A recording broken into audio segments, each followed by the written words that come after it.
Okay.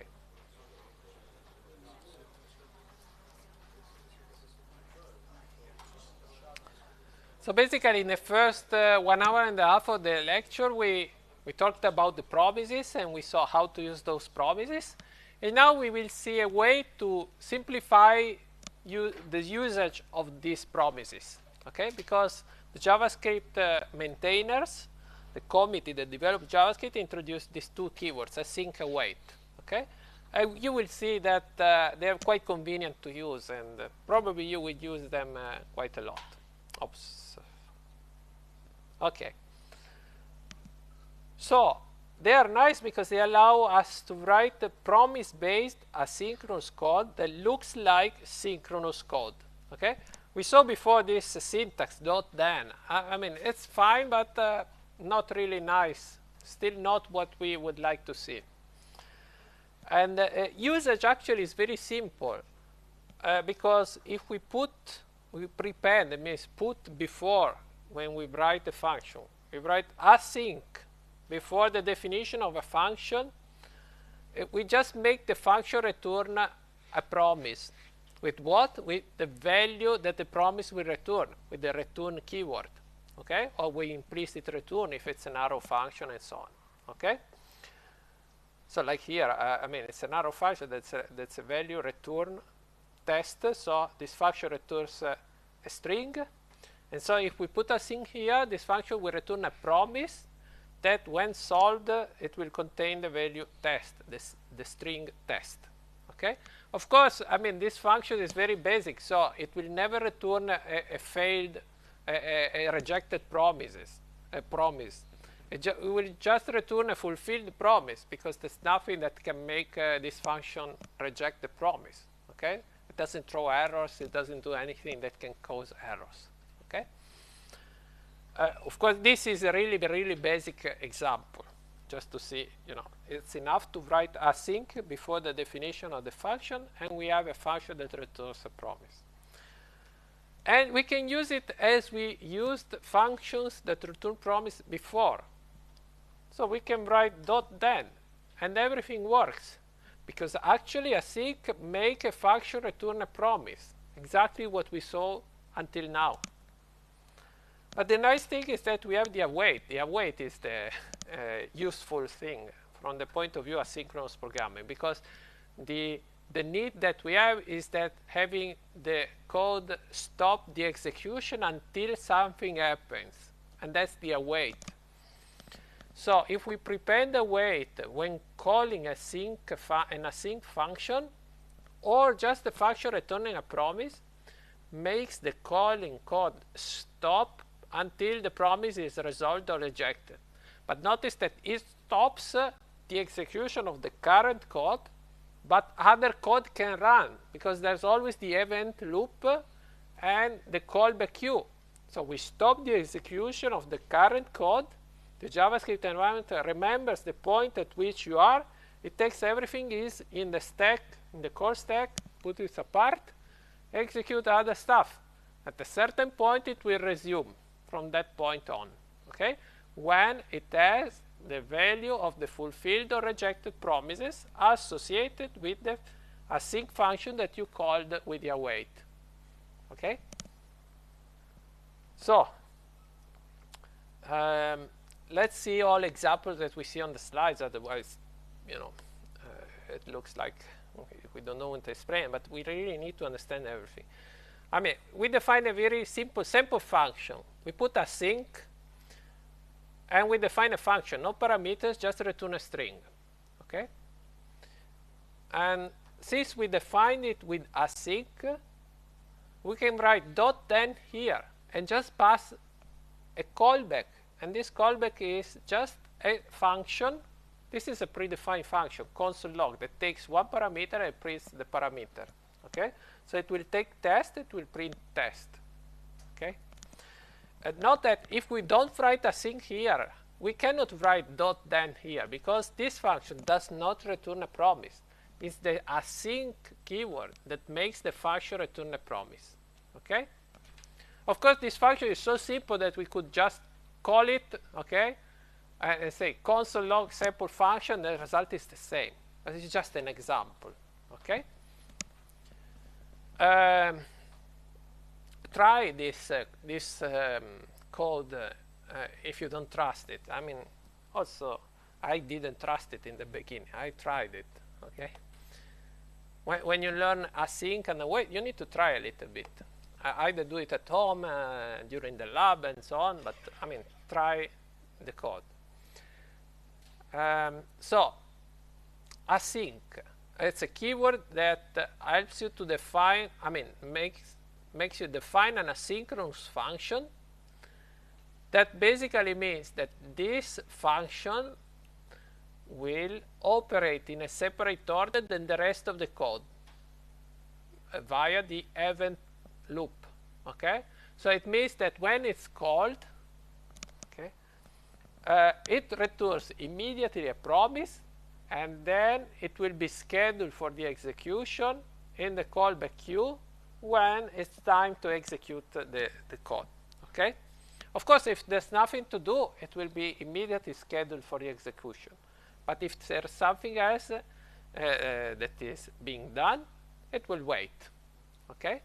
And typically, there is something else that is being done, because you return this value with this promise, and the code goes on.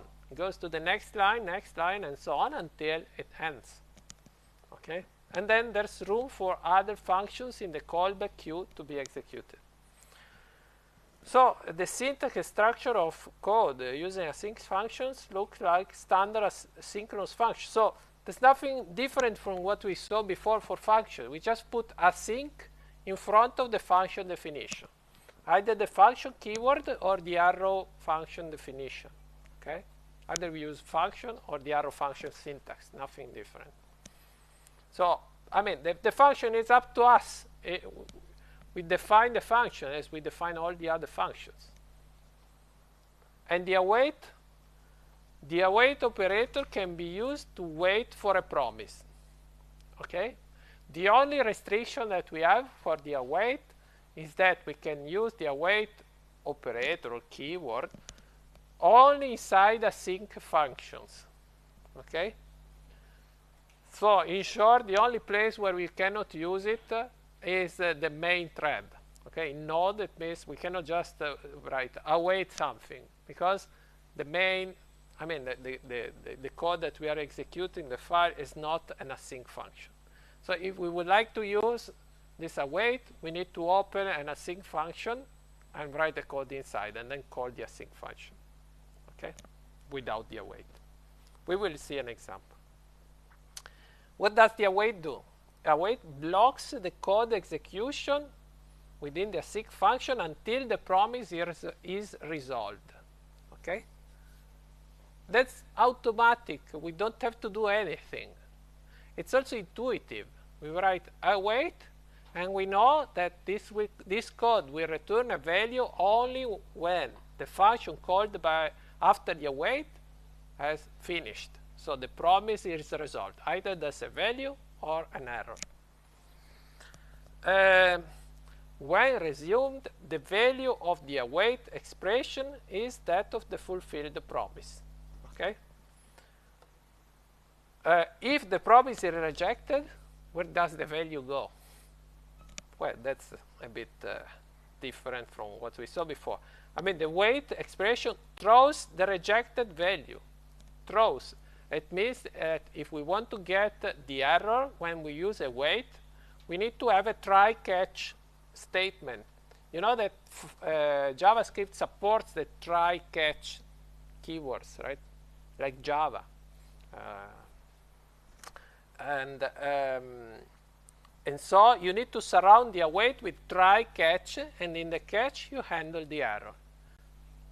Okay? So that's the only inconvenience that we have when we use the await. Okay? With the promise, we have .then and .catch, and they look similar. With the await, we have the equal sign, and we get the fulfilled, the value of the fulfilled promise. But if there is an error, we need to get it through the try-catch of the language of JavaScript. Okay? But let's focus on the value of the fulfilled promise for the moment, which is the most typical one. I mean, typically the code has success, and so you use the value of the fulfilled promise. Well, the value of the fulfilled promise can simply assign to something. It's an expression. So you put the equal sign, a variable, and you just use it. It can be anything. It can be a number, a string, an array, an object, whatever. Okay? Okay. So let's have a look at the example in details, and then we will try this example as well. So,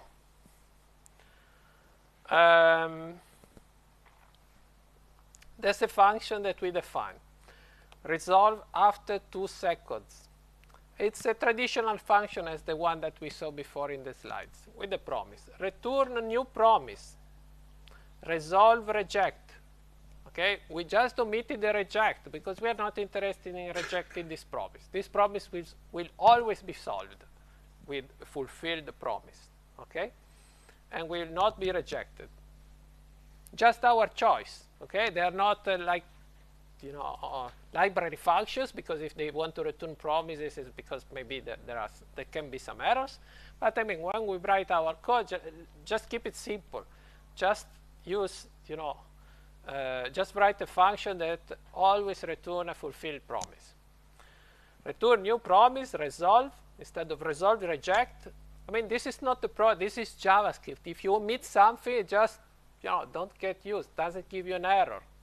Right? You remember that from the first lecture.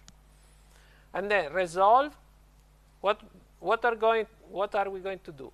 Set timeout, and we call a function resolve with a parameter which is a string, resolved, after 2 seconds, 2000 milliseconds. Okay? And that's all. And then we can call this resolve after 2 seconds. We can do it as we did before. Resolve after 2 seconds, dot then console log. Okay? And we print the result. Fine. But we would like to use the await. Okay? So let's try to use the await. Well, it's very simple. Await and the same code that we would do before, without the dot then. Because the dot then now, it's useless. We have a value for this expression, which is actually what will be passed as a parameter to the callback of the dot then. And we can simply assign it to a variable, this result. And then that's a variable. We can do whatever we want, console log, whatever you like. Okay? The only restriction that we have is, as I said before, await can only be called within async functions. So we define this async function outside just because we cannot do await resolve after 2 seconds here, because the main thread in Node is not an async function. Okay, that's the only restriction that we have. But I mean, it's really easy to overcome. Just open a new function, and you know JavaScript likes these things. Just open a new function, define a function, make it async, and call it. You don't have to call an async function with await. You only call the async function with the await when you want to wait for the resolution of the problem. If you don't care, you just call the function, as with the last line here, async call. Okay? Let's try the code. I think it should be already there. Async await yeah, that's this one. Okay. Node async await slides. Okay. You see, calling 2 seconds and then resolved. Okay. Again, calling 2 seconds and then the resolved. So the resolve will be called, and the await will be unblocked. The result will be assigned, and then you can do console log result. Okay, if you like, you can put no, the return, that's another stuff. Okay, finished. We can write console log finished. Okay, just try. Okay, so you see that effectively the code after the await is not executed until the value of the promise that is returned by the resolved after 2 seconds is finalized. So the promise is either fulfilled or rejected. In this case, it's just fulfilled after 2 seconds because we chose not to reject. Never. We never reject it. Okay? Yes? Would you try to remove await? Yes, let's try to remove the await. Let's see what happens. Okay. What are you going to expect?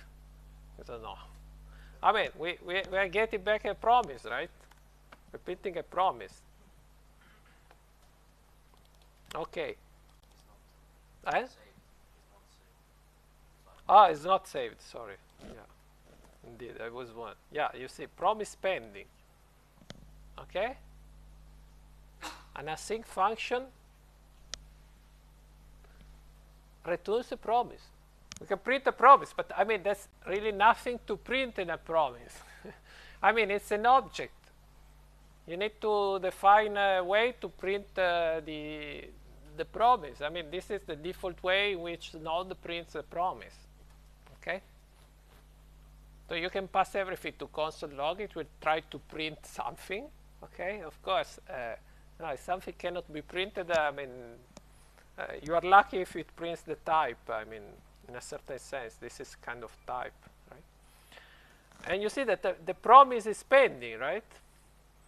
And you see also that, let's try again. You see that the finished is immediately printed. The code that doesn't stop, right? See again. Finished is immediately printed. The code doesn't stop. If I want to make the code stop, I need to use the await. Okay, there's no other option in JavaScript. Or, if I want the code to be executed after the promise is resolved, I need to put the code into a callback inside the .then or the .catch as we did in the previous hour. No other options. But this one is more, let's say, intuitive, right? I wait. Okay. And at this point, you cannot really print anything. Okay, because the await blocks the code. It waits for the fulfilled or rejected promise, and the result of the await is not the promise, but it's the value carried with the fulfilled promise. Indeed, we get this string resolved, printed. That is the one that we passed here. Right? It's not, in case there is an error, we need to put a try catch. Okay, we're not going to do that now.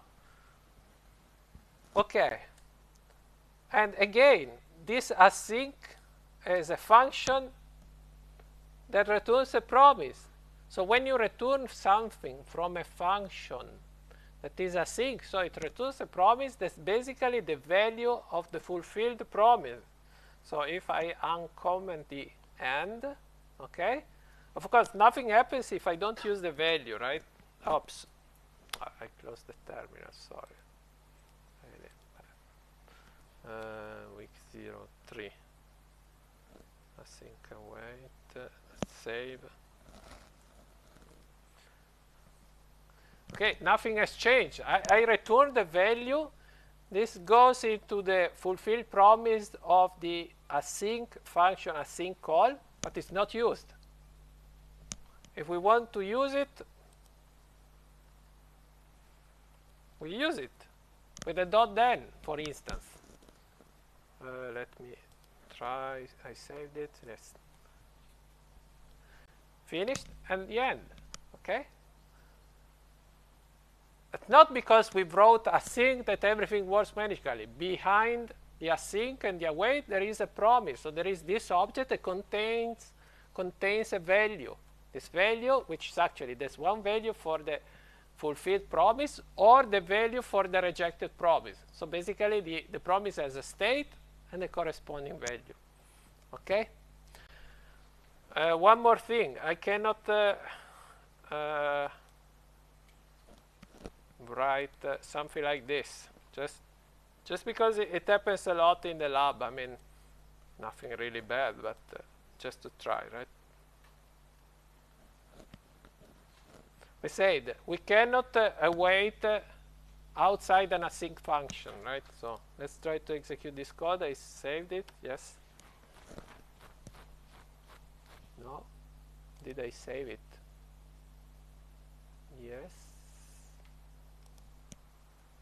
Should work. Should give an error, right?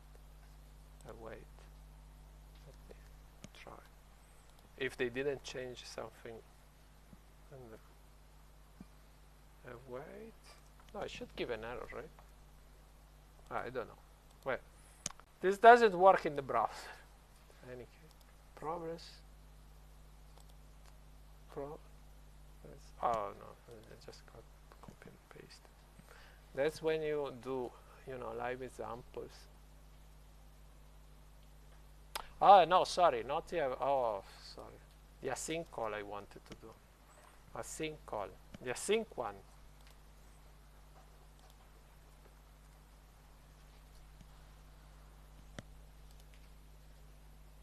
Wait, async call.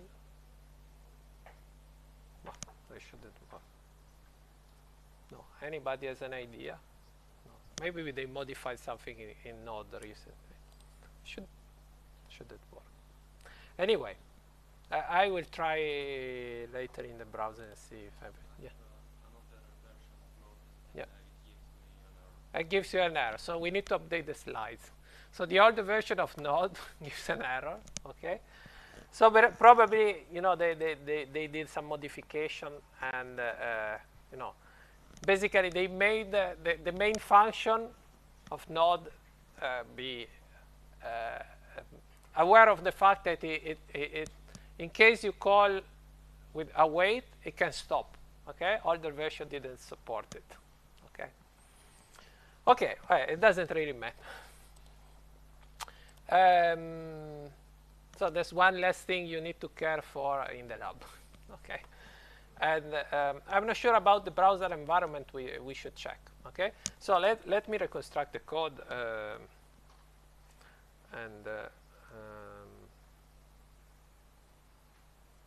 no, let me do like this. Okay. So let's try the latest version. Okay. Okay. So before this modification, basically the only way we had to print the value of the fulfilled promise from async call was the .then. Okay, and now if the way it works, I mean, we can catch it as the result of the expression. So we can assign to a variable and do console log. Okay, well, fine. Every year something new happens, but that's normal. I mean, it's evolving. JavaScript is evolving, right?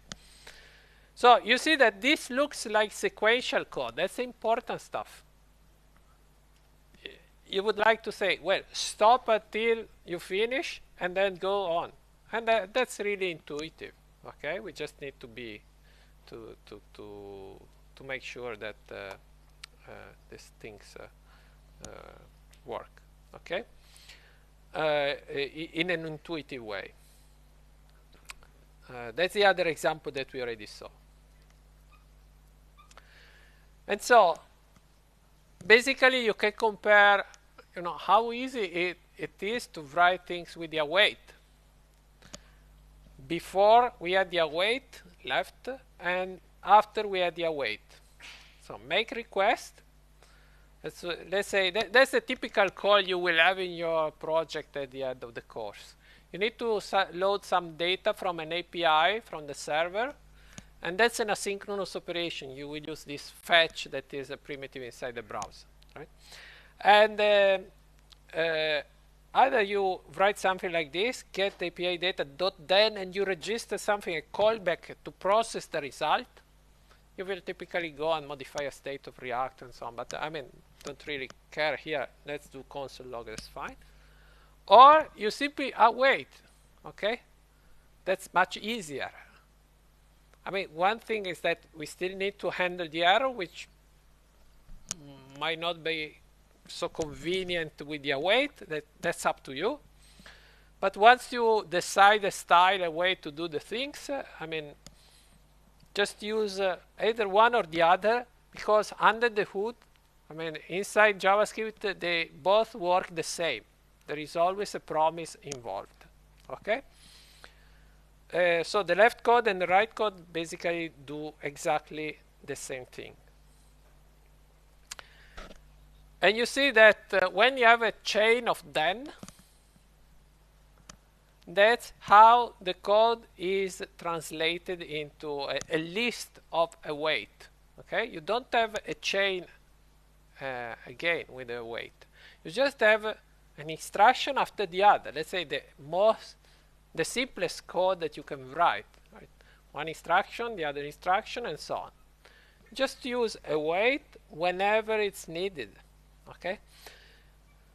So the get issue returns a promise. You await for the promise to be in a fulfilled or rejected state.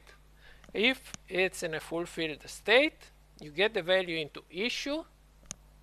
So the value of the fulfilled promise. And then it's a value. It's a JavaScript value. It's not the promise that we saw before without the await. That is useless. But the value can be used as you like. If it's an object, you can access properties and so on, and you can do further operations, like doing another asynchronous operation if you like, get owner. And the await before guarantees that the issue contains the result of the asynchronous operation before you execute the get owner. Okay? So you're not going to execute the get owner with the issue which is not set for some reasons, or just it has the value of the object promise. It doesn't make sense for our program. Okay? And we can await as much as we like. Okay? And every time the code will be blocked and will be resumed automatically by the JavaScript interpreter. Okay? So we don't really have to do anything except from the fact that we need to remember there's a promise behind this system. So to write these functions, either they are library functions, it's not our problem, but if they are our functions, we need to either define them as async or make them return a promise in some way, like return new promise, etc. Okay? Because actually they expect a promise, especially if you want to handle the errors. Okay? Yeah, assuming all these three functions return a promise, so the get issue, the get owner, and the send email. Okay. So this is really simple to use. Also, it's easier to debug. I'm not sure how much you will debug code in this course, because I mean in the browser it's a bit difficult to debug. I mean, the best thing we can do is probably put a few console log around in the code. That is, let's say, the simplest way of debugging things when you don't really have a debugger working for your code. But you know, when you have a code that is basically one line after the other, it's easier to find places where you should put your statement of debugging, like console log in this case. Okay, because code is sequential. It gets executed as you read it. If you have callbacks that are registered through the then, or you have nested callbacks and so on, you have to think a lot, quite a lot, to understand which is the order of execution of the code. So it's much harder to debug. Okay, while you know the await, of course, is much easier to debug. And let's have a look at this example. So get first user data. It's an async function. It doesn't take any parameter. It does a lot of things. Well, it uses this fetch function that comes from the browser we will see later in the course. It loads an URL, so it's by definition an asynchronous operation. We don't know how much time that the server will take to answer our request. But the fetch returns a promise. If we use the await, we extract from the promise the value of the fulfilled promise, which is actually an object. It will be defined by the definition of fetch. I mean, fetch is a function from the browser. If you go on the MDN, on the Mozilla Developer Network, you can read the specification. It will tell you that it returns an object with certain properties, methods, and so on. So you need to know, of course, all of this stuff. So this is a prepared example, but I mean, later on, when we talk about fetch, we will tell you what the fetch does. Response is a method .json which parse the content of the response, expecting it in a JSON format. We will talk about this later again in the course. But the important thing here is that this JSON method is again an asynchronous function. So again, it returns a promise. So we can use it with the await and extract the result and put it into a variable, users. That will probably be an array, okay, I guess. It depends on what's the content of the response, but I mean, reading the code, I would say it's an array. We can extract the first element of the array. This is standard JavaScript code, no promises here, right? Then, await fetch, you can extract URLs depending on the value of the variables that you have, and so on. So do another fetch, another user JSON. This was user response.json. Sorry, I will fix this. And you extract the data, and in the end you get this user data. Okay. I'm not sure. It's probably an object like first name, last name, age, date of birth, and stuff like that. Okay. So the nice thing is that you made 4 operations which are asynchronous. You force them to be sequential. You wait for the end of the first operation to start the second one, and so on. Otherwise, of course, this stuff will not work. Okay. Otherwise, the other option is, call the first fetch, and then .then, and so on. And in each .then, put the statement and make sure to return the value, so it goes to the next promise, okay, in the .then chain. Okay. So at this point, we have both promises and async await, right? So it would be nice if somebody tells us, what should we use? I mean, should we use this promise with the .then and .catch? Should we use the async await? Well, this is just a small piece of advice. Well, I would say the first statement is probably the most important one. I mean, if the output of function number 2 depends on the previous one, function number 1, it's a sequential operation. So like you take the result of function 1 and you put it into the parameter of function 2, well, that's a really good indication that the code with the await is probably the one that is easier to read, okay? Because it's very intuitive. You wait for the first and then you execute the second, okay? If functions, 2 or more functions, can be run in parallel, well, try to, create 2 different asynchronous functions. And if they are not asynchronous, it's easy. You put async in front of the function, and it becomes an asynchronous function. It automatically returns a promise. And then you can use promise.all with a promise array in which you put all the results of all the asynchronous operation you would like to perform. So you call these functions, you get promise objects, and you put them in this promises array. Okay. Actually, there's no way of having a parallel await keyword. Okay, I cannot await for two things together, or for both or just one, as we did before, like promise all or promise race. Okay, there's no equivalent, but it's also a bit unusual, right, to write such kind of code. Most of the time, we would like to wait for one thing before doing another one. Instead of creating huge async functions with many await async functions in it, it is better to create smaller async functions. So, in short, try not to write too much blocking code. It's like previous function. You see, there are 4 awaits inside. It might take a while to execute this function. Luckily, it's an async function. So when there is nothing to do, it will release the possibility to do other operations to the JavaScript interpreter. So it's not really blocking me from executing other code if there's nothing coming back from the server and so on. But the point is that when I call this function, I have no possibility to say, well, just execute a part of the function and so on. When I call the function, I need to wait for the completion of all the 4 awaits.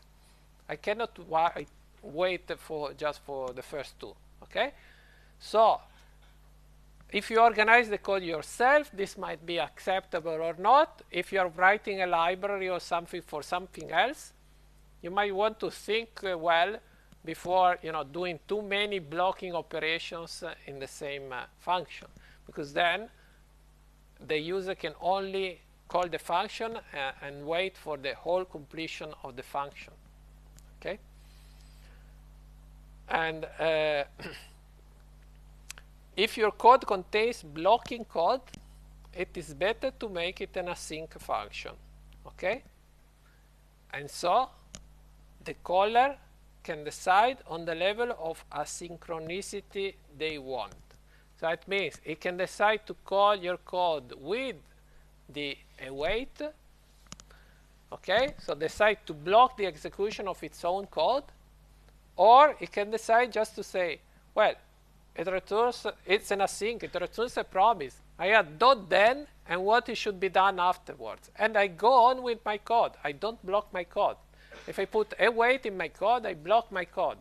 If I put .then on a promise, it will be executed later. It's still my code, but it just be executed later. Okay? So let's go back to the SQLite example. You remember Thursday, last time, we saw the code for the SQLite, right? So, and we did, let's take the right one, which is the easiest one, dball, the select. Select is the easiest one to write, okay? But, I mean, basically, not that much different, but, I mean, it's more, I mean, select is probably the simplest statement in SQL. I mean, to understand. Okay, it can be complex, but no. So you call dball, okay, and you cannot change the signature of dball. So I mean, if the dball is not an async function, you cannot make it an async function. Okay, the dball expects a callback. There's nothing we can do about that. We can change library, okay? That's fine. But if you're using the SQLite 3 library, the one that we tried on Thursday, I mean, the dball is this one. I mean, we need to pass the SQL query and the callback. Nothing can be done about this.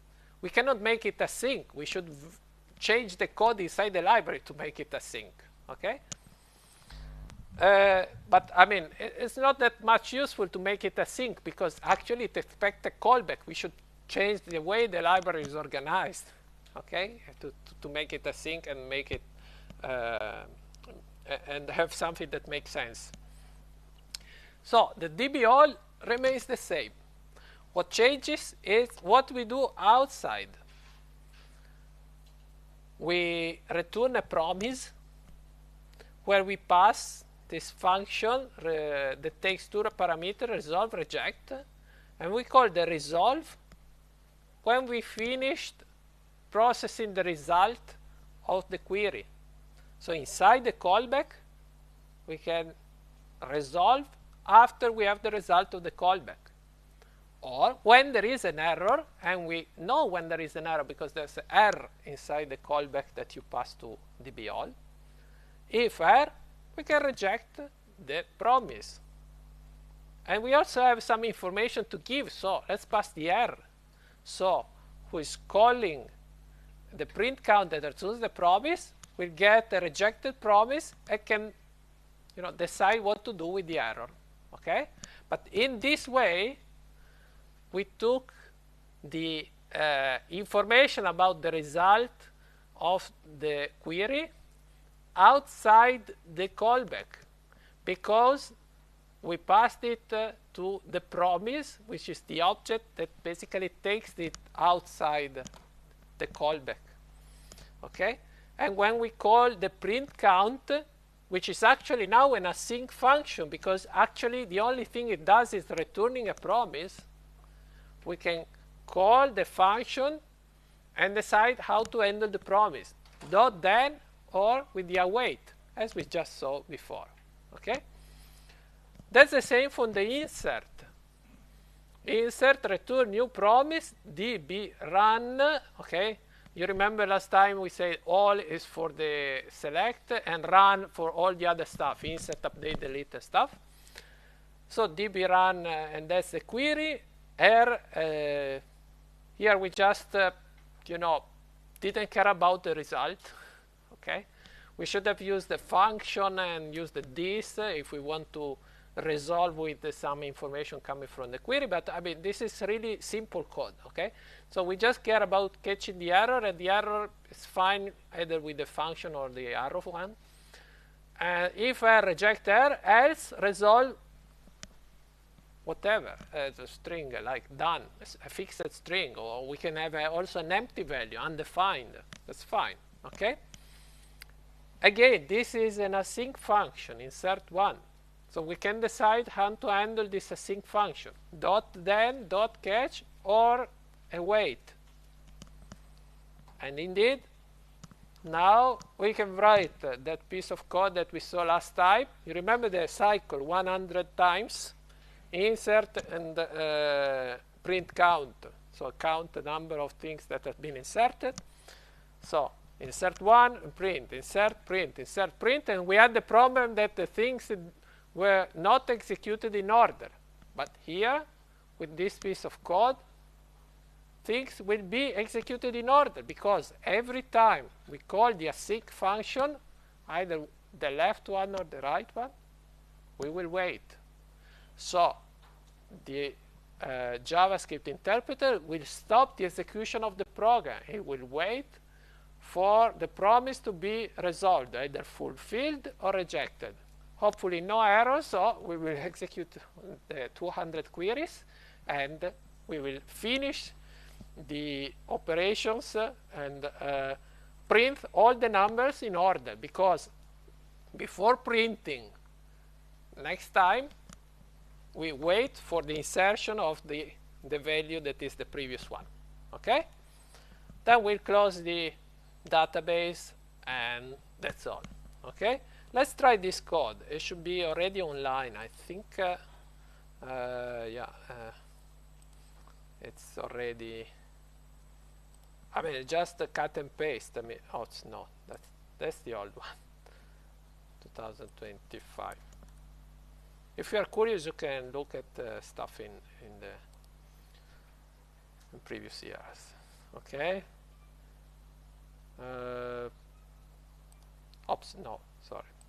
I made confusion. There is already the material for next lecture, but no, it was DB. Yes, I put it here. Yes, I just didn't commit it. Let me commit it so you have it. Let me.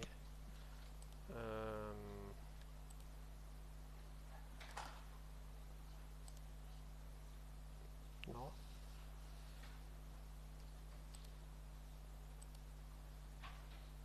Yes, it's committed.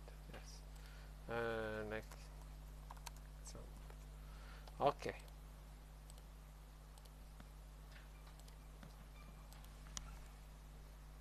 Okay, so you have the DB. Okay, but I mean, really nothing strange. I mean, it's the queries promise. Okay, so we do what we saw on the slide. Okay, so insert one, return new promise, print count, return new promise, select count star, etc.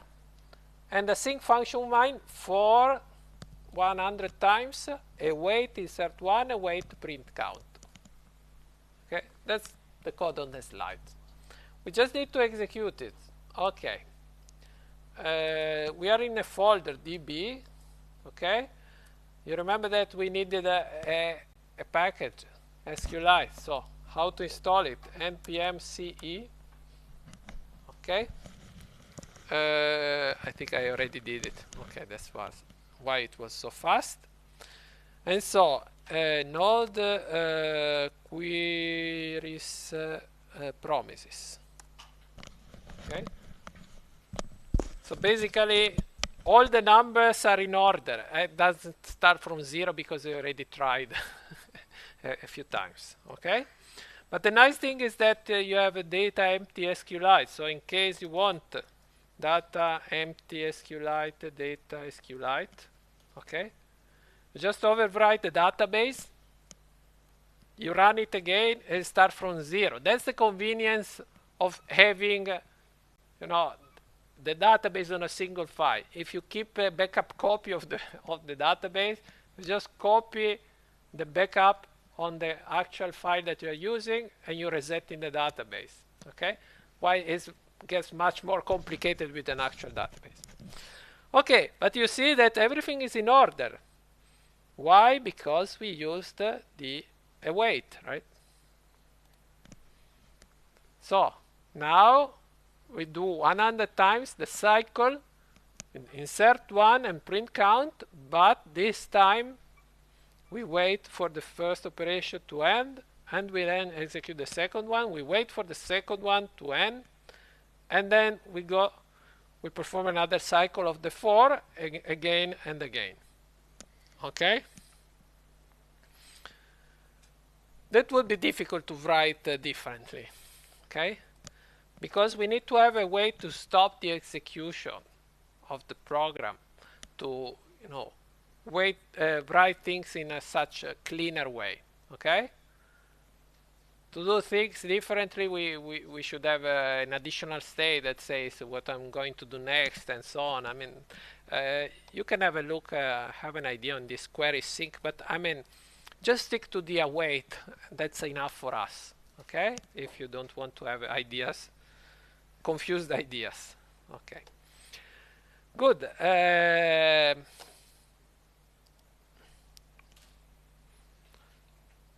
Just beware the bug. Okay? What's the correct version? Well, actually, we just tested the correct version. It worked, right? But why the other doesn't work? So, of course, the left one, this one is the one that works. Why the other doesn't work? Let's try. Okay? If you cannot see, just try. I mean, these things that depends on race conditions are difficult to debug, and I mean, if they fail, for sure they don't work. But if they work, it's not guaranteed that you implemented it correctly, right? So let's try to put this db clause after the main. You see what happens. Let's save. Don't forget to save. See what happens. Database handle is closed. Okay? Why? That's because we executed the main. Okay? And the main executes, so calls an async function. The async function, just because I put async in front of function main, returns a promise. It immediately returns a promise. And then the execution of the code proceeds on the next line. What's on the next line? db close. We close the database. and then there's something that needs to be executed, right? So there's the insert that needs to be executed. As far as the database closed, it gives you an error, right? By the way, notice that the error comes in the form of a throw, okay? It throws an error. You see that, I mean, there's no way to add a dot catch here with the await, okay? The execution of the await statement throws an error, and like in any language where you have errors or exceptions that can be thrown, they go up and up until somebody catches the exception. Here, nobody catches the exception, and so it arrives at the main program received the exception, okay? So the execution environment receives the exception, and the execution environment just print the exception and stops. If it gets an exception, it simply print the exception and stops. And that's what we get here, okay? Of course, that's something that shouldn't happen in well-written code. Either you catch the error in some places, because you know there are some functions that may fail. You know, all input-output function may fail, like database access or network communication and so on. Or you are using an asynchronous function because it takes time to execute and so on, but basically the error is just a way to communicate there's been a problem in the execution, but not really an error. And you catch it, but I mean, it's up to you. Decide what's the meaning of a rejected promise in your context, okay? Here we decided it ourselves when we say, well, there's an error coming from the library that tells us there's an error through the callback, and we decide simply to reject this error. And I think this and this error, I think it's just a string. I think we can just try to print. I mean, you can debug a little bit. I would like to spend this, some time on debugging a little bit, because it's something that you typically don't do that much in, while developing, and it's worth trying sometimes. Okay, I'm not really sure what's inside the error. I can search for the SQLite 3 documentation and see if they say what's error. Okay, but sometimes you just need to debug a little bit, and also you are sure what's happening when you debug actually a certain version of the library, a certain implementation, and so on. Let's see what happens. Okay. No, first.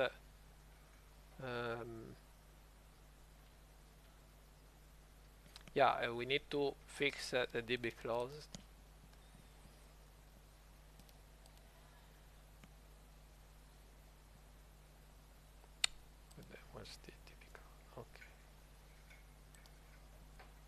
Okay, now it works. Let me try to move it here.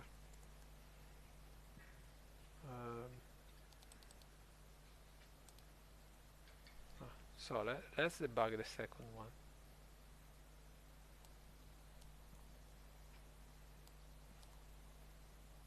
Okay, let's see what happens. Okay. Yeah, database handle is closed. No, we cannot really. No, there's no way in which you can print. Actually, this. Yeah, it probably. So my assumption was wrong, right? So I assumed the error came from the callback. Instead, probably the error comes from the function. Okay, so the dball throws an error. So I will debug it later. But I mean, the point is that when you have there's something useful in any case. I mean, when your code throws an error for some reasons, okay, even if you're not aware of, like here, okay, if you are inside the promise, okay, you are creating a promise, basically the promise becomes a rejected promise, okay? So the promise is a way to handle error. So in case that something happens inside your code and that creates an error, and this error is thrown, okay, the promise will be rejected basically automatically. It's a function of the, I mean, a functionality of the JavaScript environment, okay? Actually, there's a specification on how promises work, which is quite long, okay? I don't think we need to go into so many details and understand every single detail, but in short, we can say every time there's some errors that makes your program throw the error, okay? If there's a promise involved, this gets rejected. And so you need to handle this rejected promise somewhere, okay? And on the other side, I'm not sure if it's on the slide. I don't think so. No.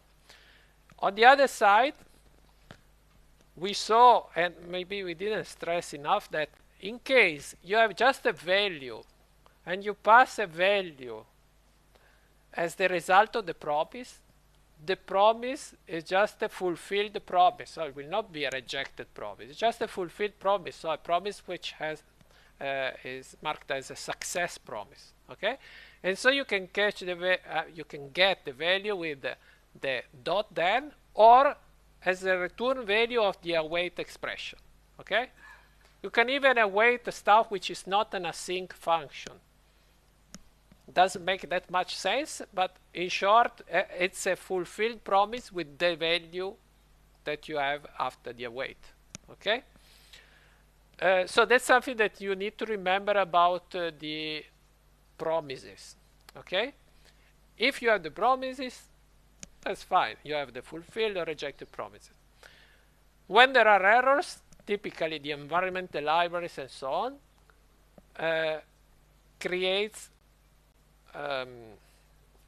rejected promises. And so at a certain point, you need to handle them. Okay. If you have just values and return values where you expect promises, basically they will be converted into fulfilled promises. Okay? That's all.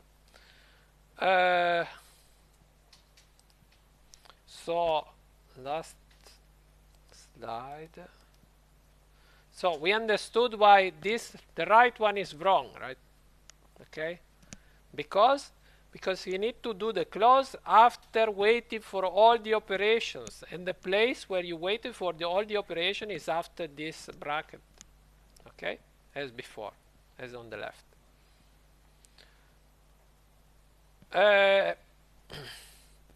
Just the last, how to say? Last point I want to make is SQLite. I mean, we started with the library, that's the SQLite tree. I think most of you can use SQLite tree without any problems. We saw, how to write an async function controlling what's happening with SQLite tree, just the previous functions, the one we tested with the Visual Studio Code. Once you do it for one query, you can just copy and paste for all the other queries that you will need. There will be not so many, maybe 6, 7, 8 in the final project, so not that much. But once you make return new promise, etc., and you just change the query. Okay, not that much. I mean, it's simple to use. But there are other libraries that can handle SQLite. You may want to test SQLite that has the same API as the one that we used, but all its API methods return promises directly. And now you know how to handle promises, right? So in short, it's like somebody has already written return a new promise for you. Okay? That's up to you. Okay? And there are other two libraries, this SQLite async. I mean,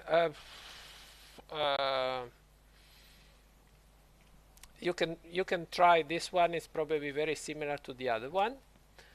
What I would like to suggest not to use is this better SQLite tree because it's a synchronous API.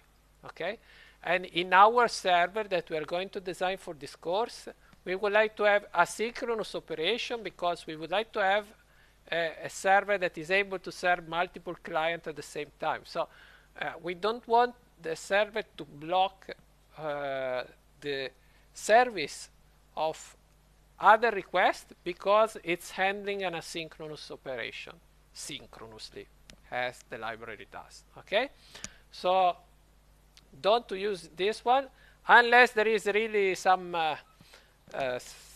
reason. But I mean, it's just to remind you that I mean, we saw a lot of things about asynchronous operations. At certain times, it might happen that you need the synchronous APIs for some reasons, which are not in this course. Okay. Of course, synchronous operations are faster sometimes because you don't have to handle this event loop, callback queue, and so on. But you must be aware of the fact that you are blocking the operation for all the rest of your program. Okay? So, I mean, just because I don't want you to leave this course thinking that now everything should be asynchronous. Yeah, I mean, in principle, yes, and for all asynchronous operation, typically the input-output operation at any level, yes, okay? But sometimes you might need to deviate from this behavior. Not in this course, just, you know, for your future, okay? Just be careful that sometimes you might want to use synchronous operations, okay? For instance, because they might be faster. Okay. So, do you have any questions about this part?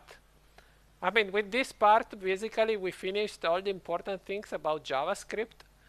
And from next time, we will start talking about web applications in general and starting about thinking how to structure, how web applications are structured, and then how to structure our web application in a modern way. Okay, so we will have, you already have the material online. Okay, and there is also the lab already online. Okay, so tomorrow there will be lab. What is the course material? Yes, lab. So lab 2, node with database, and there is already the text online. I will be present tomorrow, unless something happens. I hope nothing else happens. Okay, but I should be present. I think this week we can try, not sure, I will ask my colleague, let's see. I think the last group on Friday was not that much attended, right? So we will consult with my colleague Antonio and decide what to do for Friday. In any case, tomorrow everything is confirmed. If you would like to come tomorrow, if there is room, enough space in the room, that's fine. Okay, that's the text. And tomorrow you will try to use the SQLite database with this asynchronous operation. So you start to practice with asynchronous operation with something which is interesting and also useful for the final project. Okay? Because in the final project, you will have to use this asynchronous operation for your database access. Okay? Last thing I want to mention is there is a solution for the first lab already online. Okay? Here you find solutions here. Basically, there's another repository. There's lab 1 node. I mean, it's really simple. It's, you know, JS code, really simple stuff. I mean, just some code, right? This is a possible solution, as is any programming assignment. This is our idea how to solve things, but you might have a different idea. If you are in the lab and you would like to ask, you are more than welcome. Okay? There is already lab 2, but just because you need to have the database file, okay, to start. It's for convenience, okay? And after the lab, after the week, I will publish the solution for lab 2 and so on, and this will be done week by week. So you can catch up in case you miss something or you're not able to, come to some labs and so on. Okay, if you have any questions or comments, just let me know even after the lecture or in the lab tomorrow, and we will try to address them. Okay? Any questions, comments? No? So since we can stop here, and we will meet tomorrow with the people who will come tomorrow in the group number 1 for the lab. Okay? Thank you, and see you tomorrow.